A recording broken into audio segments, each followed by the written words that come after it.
ਵਾਹਿਗੁਰੂ ਜੀ ਕਾ ਖਾਲਸਾ ਵਾਹਿਗੁਰੂ ਜੀ ਕੀ ਫਤਿਹ।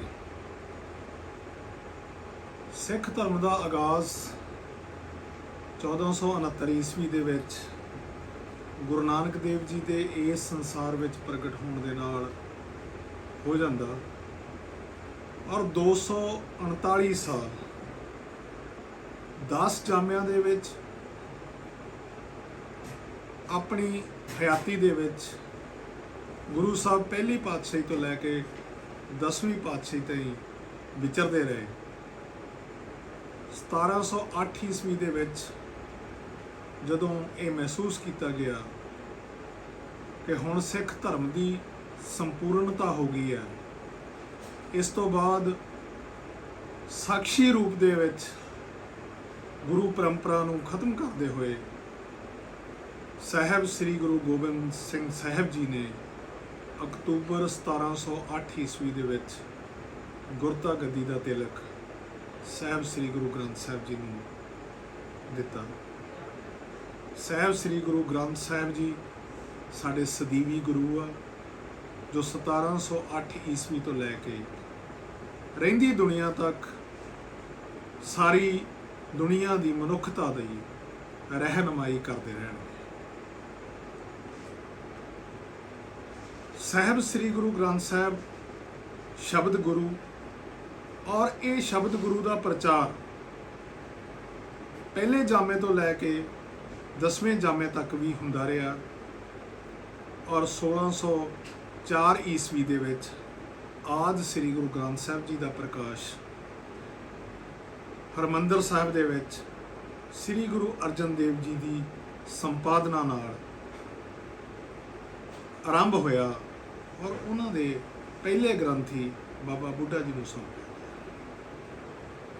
ਗੁਰੂ ਗੋਬਿੰਦ ਸਿੰਘ ਸਾਹਿਬ ਜੀ ਦੀ ਨਿੱਘੀ ਗੋਦ ਦਾ ਆਨੰਦ ਔਰ ਉਹਨਾਂ ਦੇ ਨਿਕਟਵਰਤੀ ਸਿੰਘਾਂ ਦੇ ਵਿੱਚੋਂ ਭਾਈ ਮਨੀ ਸਿੰਘ, ਭਾਈ ਦਰਬਾਰਾ ਸਿੰਘ, ਭਾਈ ਵਿਨੋਦ ਸਿੰਘ ਤੇ ਬਾਬਾ ਬੰਦਾ ਸਿੰਘ ਬਹਾਦਰ, ਇਹਨਾਂ ਦੇ ਨਾਮ ਜਿਹੜੇ ਆ ਉਹ ਜ਼ਿਕਰਯੋਗ ਆ। ਆਪਾਂ ਸਾਰੇ ਜਾਣਦੇ ਹਾਂ ਕਿ 1704 ਈਸਵੀ ਦੇ ਵਿੱਚ ਜਦੋਂ ਸਾਹਿਬ ਸ੍ਰੀ ਗੁਰੂ ਗੋਬਿੰਦ ਸਿੰਘ ਸਾਹਿਬ ਜੀ ਨੇ ਆਨੰਦਪੁਰ ਦਾ ਕਿਲ੍ਹਾ ਛੱਡਿਆ ਤਾਂ ਉਹਨਾਂ ਦਾ ਪਰਿਵਾਰ ਵਿਛੋੜਾ ਹੋ ਗਿਆ। ਛੋਟੇ ਸਾਹਿਬਜ਼ਾਦੇ ਸਰਹੰਦ ਦੀਆਂ ਦੀਵਾਰਾਂ ਦੇ ਵਿੱਚ ਵਜ਼ੀਰ ਖਾਨ ਦੇ ਹੁਕਮ ਦੇ ਨਾਲ ਚਿਣਵਾ ਦਿੱਤੇ ਗਏ। ਵਜ਼ੀਰ ਖਾਨ ਸਰਹੰਦ ਦਾ ਸੂਬੇਦਾਰ ਔਰ ਮੁਗਲ ਹਕੂਮਤ ਦੇ ਵਿੱਚ ਉਸ ਸਮੇਂ ਬਹਾਦਰ ਸ਼ਾਹ ਦਾ ਰਾਜ। ਦਿੱਲੀ ਦੇ ਤਖਤ ਉੱਤੇ ਬਾਦਸ਼ਾਹ ਬਹਾਦਰ ਸ਼ਾਹ ਬੈਠਾ ਔਰੰਗਜ਼ੇਬ ਦੀ ਮੌਤ ਤੋਂ ਬਾਅਦ, ਔਰ ਜਿਹਦੇ ਨਾਲ ਹੀ ਗੁਰੂ ਗੋਬਿੰਦ ਸਿੰਘ ਸਾਹਿਬ ਜੀ ਨੰਦੇੜ ਦੀ ਧਰਤੀ ਤੇ ਪਹੁੰਚੇ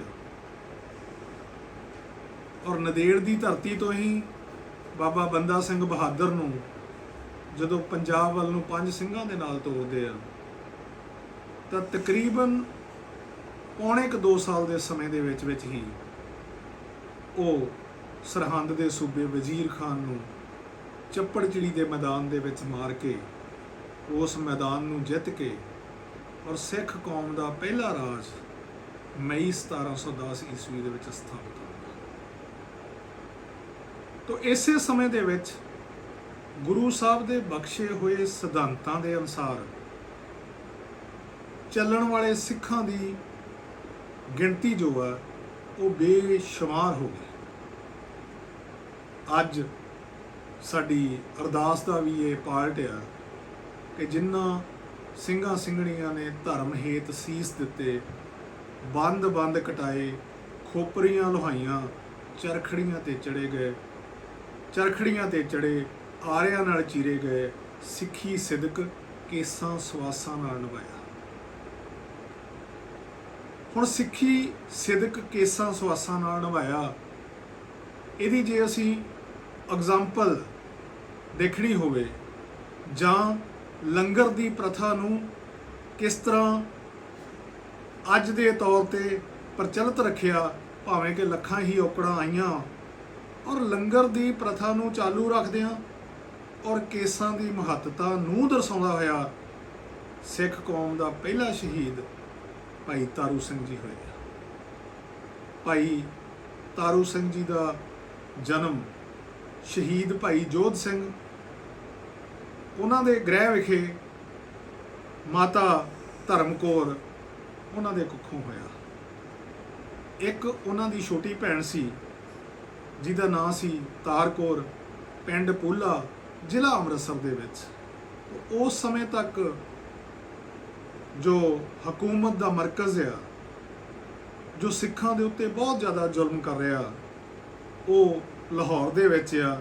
ਦਿੱਲੀ ਦੇ ਉੱਤੇ ਮੁਗਲ ਹਕੂਮਤ ਆ, ਲਾਹੌਰ ਦੇ ਵਿੱਚ ਜ਼ਕਰੀਆ ਖਾਨ, ਜਿਹਨੂੰ ਆਮ ਸਿੱਖ ਜਿਹੜੇ ਆ ਉਹ ਉਸ ਵੇਲੇ ਖਾਨੂ ਦੇ ਨਾਮ ਨਾਲ ਜਾਣਦੇ ਸੀ, ਜਾਂ ਖਾਨੂ ਭਾਬੀ ਕਹਿ ਕੇ ਵੀ ਸੰਬੋਧਨ ਕੀਤਾ ਗਿਆ, ਉਹਨੂੰ ਟਿੱਚ ਜਾਣਦੇ ਸੀ।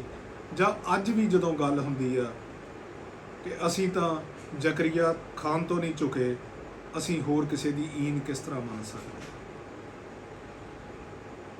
ਉਸ ਜ਼ਕਰੀਆ ਖਾਨ ਨੇ ਇਹ ਐਲਾਨ ਕਰ ਦਿੱਤਾ ਕਿ ਸਿੱਖ ਕੋਈ ਵੀ ਇੱਥੇ ਦਿਸਣਾ ਨਹੀਂ ਚਾਹੀਦਾ। ਔਰ ਫਰਕਸੀਅਰ ਬਾਦਸ਼ਾਹ ਦਿੱਲੀ ਦੇ ਰਾਜ ਤੇ ਬੈਠਾ, ਉਹਨੇ ਵੀ ਫਰਮਾਨ ਜਾਰੀ ਕੀਤਾ ਕਿ ਸਿੱਖ ਜਾਂ ਗੁਰੂ ਨਾਨਕ ਨਾਮ ਲੇਵਾ ਜੋ ਹੈ ਉਹ ਕੋਈ ਵੀ ਇਸ ਸੰਸਾਰ ਤੇ ਵਿਚਰਨਾ ਨਹੀਂ ਚਾਹੀਦਾ, ਦਿਸਣਾ ਨਹੀਂ ਚਾਹੀਦਾ। ਉਹ ਜ਼ਮਾਨਾ ਜਦੋਂ ਕਿ ਇੱਕ ਪਾਸੇ ਹਕੂਮਤ ਦਾ ਆਦੇਸ਼ ਹੈ ਕਿ ਉਹਨਾਂ ਨੇ ਗੁਰੂ ਦਾ ਨਾਮ ਵੀ ਨਹੀਂ ਲੈਣਾ, ਗੁਰੂ ਵੀ ਨਹੀਂ ਕਹਿਣਾ। ਔਰ ਇਸ ਕਰਕੇ ਕਿਉਂਕਿ ਜਦੋਂ ਉਹ ਗੁੜ ਕਹਿੰਦੇ ਆ ਤਾਂ ਉਦੋਂ ਵੀ ਇੰਜ ਪ੍ਰਤੀਤ ਹੁੰਦਾ ਕਿ ਇਹ ਗੁੜ ਕਹਿ ਰਹੇ ਆ, ਤਾਂ ਇਸ ਕਰਕੇ ਗੁੜ ਦੇ ਵਰਡ ਦੇ ਉੱਤੇ ਵੀ ਪਾਬੰਦੀ ਲਾ ਦਿੱਤੀ ਗਈ ਕਿ ਗੁੜ ਨਹੀਂ ਕਿਸੇ ਨੇ ਕਹਿਣਾ, ਇਹਨੂੰ ਭੇਲੀ ਕਿਹਾ ਜਾ। ਮੁਗਲ ਹਕੂਮਤ ਦੇ ਵਿੱਚ ਸਿੱਖਾਂ ਦੇ ਸਿਰਾਂ ਦਾ ਮੁੱਲ 50 ਰੁਪਏ, ਔਰ ਜੋ ਹਕੂਮਤ ਨੂੰ ਸਿੱਖਾਂ ਦੇ ਬਾਰੇ 'ਚ ਇਨਫੋਰਮ ਕਰਦਾ ਸੀ ਉਹਨੂੰ 10 ਰੁਪਏ ਜਾਂ ਇੱਕ ਕੰਬਲ ਇਹ ਇਨਾਮ ਇਕਰਾਮ ਵਜੋਂ ਦਿੱਤਾ ਜਾਂਦਾ ਸੀ। ਕਸੂਰ ਦਾ ਸੂਬੇਦਾਰ ਉਹ ਇੱਕ ਬ੍ਰਾਹਮਣ ਦੀ ਲੜਕੀ ਜੋ ਨਵੀਂ ਵਿਆਹੀ ਸੀ, ਉਹਨੂੰ ਧੱਕੇ ਨਾਲ ਆਪਣੇ ਹਰਮ ਦੇ ਵਿੱਚ ਲੈ ਗਿਆ। ਅਕਾਲ ਤਖਤ ਸਾਹਿਬ ਤੇ ਸਿੱਖ ਸੰਗਤਾਂ ਜੁੜੀਆਂ ਹੋਈਆਂ ਸਨ।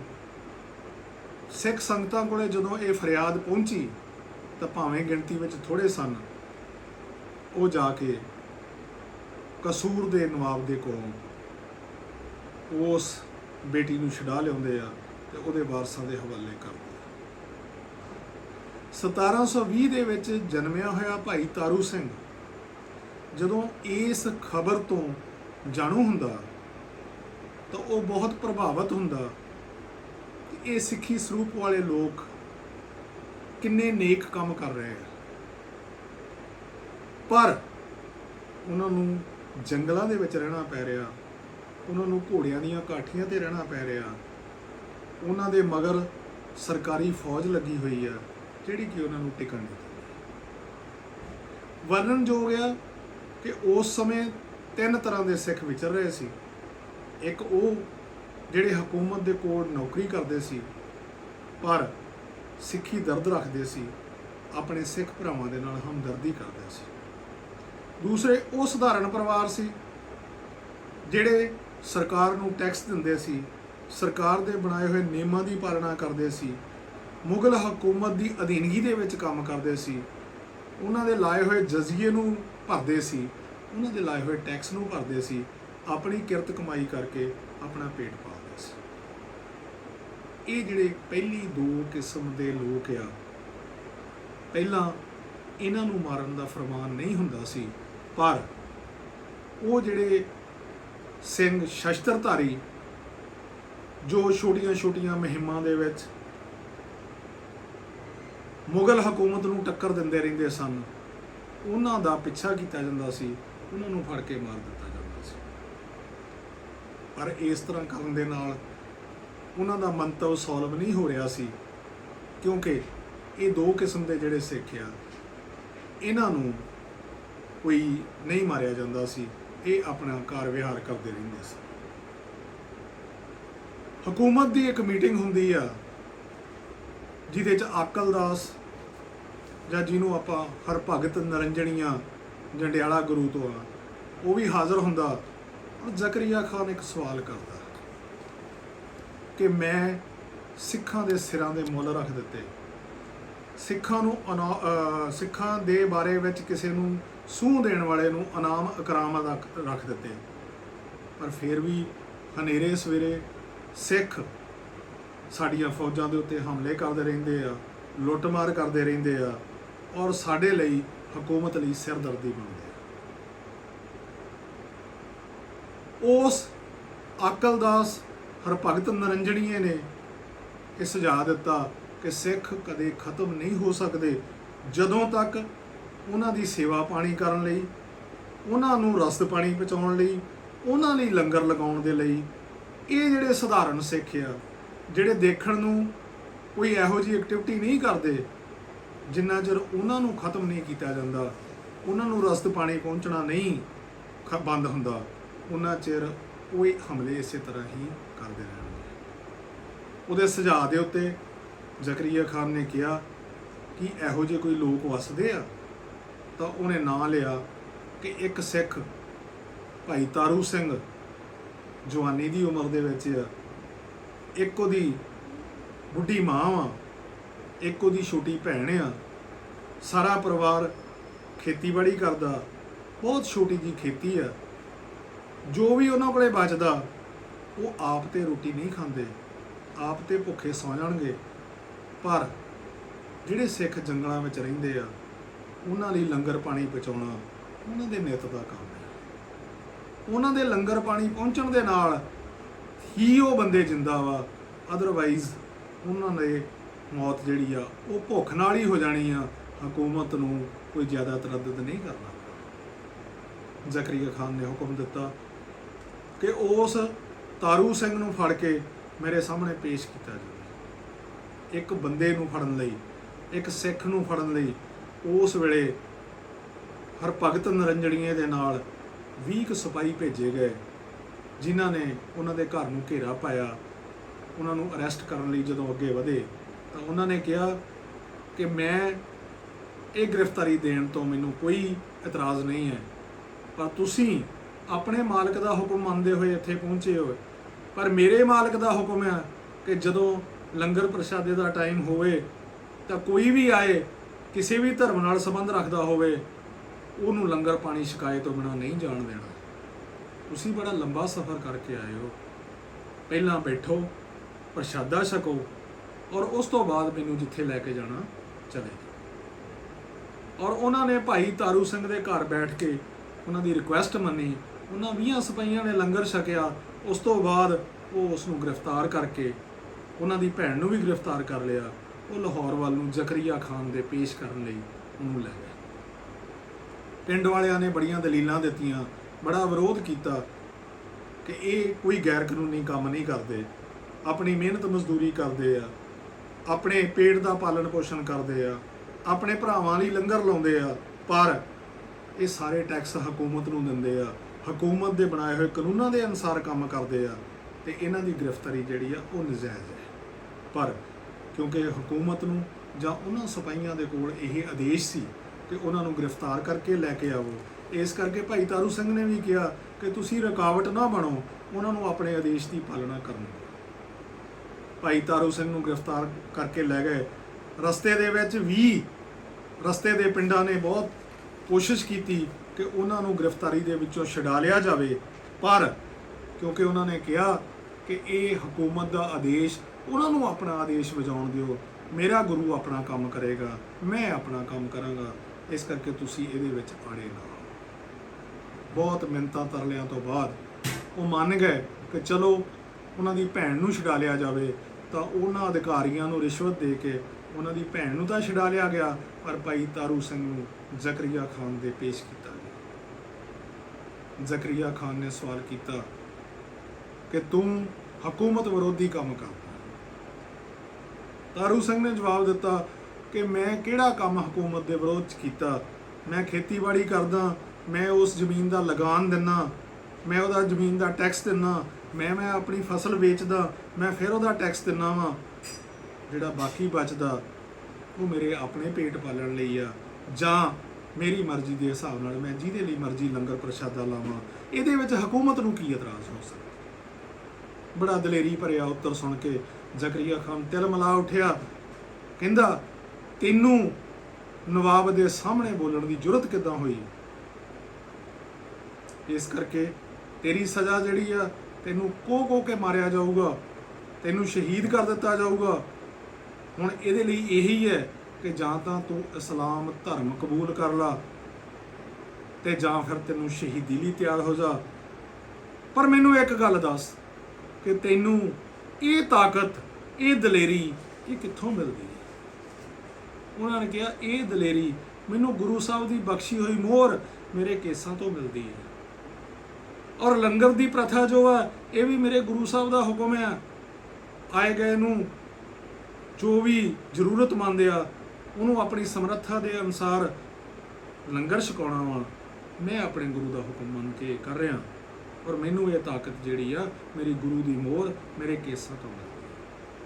ਤਿਲਮਿਲਾ ਉੱਠਿਆ ਜ਼ਕਰੀਆ ਖਾਨ, ਕਹਿੰਦਾ ਇਹਦੇ ਕੇਸ ਕਤਲ ਕਰ ਦਿਓ, ਇਹਦੀ ਤਾਕਤ ਦਾ ਸੋਰਸ ਮਿਟਾ ਦਿਓ। ਉਸੇ ਵੇਲੇ ਨਾਈ ਨੂੰ ਬੁਲਾਇਆ ਗਿਆ, ਵਾਲ ਕਤਲ ਕੀਤੇ ਜਾਣ। ਪਰ ਇਹ ਕ੍ਰਿਸ਼ਮਾ ਸਮਝੋ ਕਿ ਗੁਰੂ ਸਾਹਿਬ ਦਾ ਇਹ ਕ੍ਰਿਸ਼ਮਾ ਹੈ ਕਿ ਉਹਦੇ ਵਾਲ ਜਿਹੜੇ ਆ ਉਹ ਲੋਹੇ ਦੀਆਂ ਤਾਰਾਂ ਨਾਲੋਂ ਵੀ ਮਜ਼ਬੂਤ ਕਹਿੰਦੇ ਹੋ ਗਏ, ਔਰ ਨਾਈ ਦੀ ਕੈਂਚੀ ਨੇ ਕੰਮ ਨਹੀਂ ਕੀਤਾ, ਵਾਲ ਸਿਰ ਤੋਂ ਅਲੱਗ ਨਹੀਂ ਹੋ ਸਕੇ। ਅਖੀਰ ਉਸ ਨਾਈ ਨੇ ਜਵਾਬ ਦੇ ਦਿੱਤਾ। ਹਕੂਮਤ ਦੇ ਨਸ਼ੇ 'ਚ ਭੰਨਿਆ ਹੋਇਆ ਜ਼ਕਰੀਆ ਖਾਨ ਇਹ ਕਦੀ ਬਰਦਾਸ਼ਤ ਨਹੀਂ ਕਰ ਸਕਿਆ ਕਿ ਮੇਰੇ ਆਦੇਸ਼ ਦੀ ਉਲੰਘਣਾ ਹੋਵੇ। ਉਹ ਕਹਿੰਦਾ ਮੋਚੀ ਨੂੰ ਬੁਲਾ ਕੇ ਇਹਦੀ ਖੋਪਰੀ ਉਤਰਵਾ ਦਿੱਤੀ ਜਾਣ। ਜਿਨ੍ਹਾਂ ਵਾਲਾਂ ਦਾ ਇਹਨੂੰ ਮਾਣ ਆ ਉਹ ਵਾਲ ਖੋਪਰੀ ਸਮੇਤ ਇਹਦੇ ਸਿਰ ਤੋਂ ਉਤਾਰ ਦਿੱਤੇ। ਇੰਝ ਹੀ ਕੀਤਾ ਗਿਆ ਔਰ ਖੋਪਰੀ ਉਤਾਰ ਦਿੱਤੀ ਗਈ। ਪਰ ਸਿੱਖ ਦਾ ਸਿਦਕ ਦੇਖੋ, ਉਸ ਵੇਲੇ ਵੀ ਜਪਜੀ ਸਾਹਿਬ ਦਾ ਪਾਠ ਕਰ ਰਿਹਾ। ਖੋਪਰੀ ਉਤਾਰਨ ਤੋਂ ਬਾਅਦ ਜੇਲ੍ਹ ਦੇ ਵਿੱਚ ਭੇਜ ਦਿੱਤਾ ਗਿਆ। ਜ਼ਕਰੀਆ ਖਾਨ ਜਦੋਂ ਬੈਠ ਕੇ ਸ਼ਾਮ ਨੂੰ ਇਹਨਾਂ ਆਪਦੀਆਂ ਦਿਨ ਦੀਆਂ ਕੀਤੀਆਂ ਹੋਈਆਂ ਕਾਰਵਾਈਆਂ ਤੇ ਸਮੀਖਿਆ ਕਰਦਾ ਤਾਂ ਇੱਕਦਮ ਉਹ ਪਾਗਲਾ ਵਾਂਗੂ ਹੋ ਜਾਂਦਾ, ਉਹਦਾ ਪਿਸ਼ਾਬ ਰੁਕ ਜਾਂਦਾ, ਅਹਿਸਾਸ ਹੋ ਜਾਂਦਾ ਕਿ ਮੈਂ ਅੱਜ ਬਹੁਤ ਗਲਤ ਕੰਮ ਕੀਤਾ।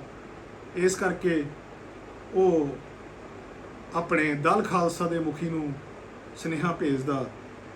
ਉਹਨਾਂ ਦੀ ਹਕੂਮਤ ਦੇ ਵਿੱਚ ਨੌਕਰੀ ਦੇ ਵਿੱਚ ਉਸ ਵੇਲੇ ਲਾਹੌਰ ਦਾ ਦਰੋਗਾ ਜਿਹੜਾ ਉਹ ਸ਼ਵੇਕ ਸਿੰਘ ਜੀ ਸੀ, ਜਿਨ੍ਹਾਂ ਨੂੰ ਕਿ ਬਾਅਦ ਦੇ ਵਿੱਚ ਉਹਨਾਂ ਦੇ ਪੁੱਤਰ ਦੇ ਸਮੇਂ ਯਹੀਆ ਖਾਨ ਦੇ ਸਮੇਂ ਚਰਖੜੀ ਤੇ ਚਾੜ ਕੇ ਸ਼ਹੀਦ ਕੀਤਾ ਗਿਆ ਸੀ।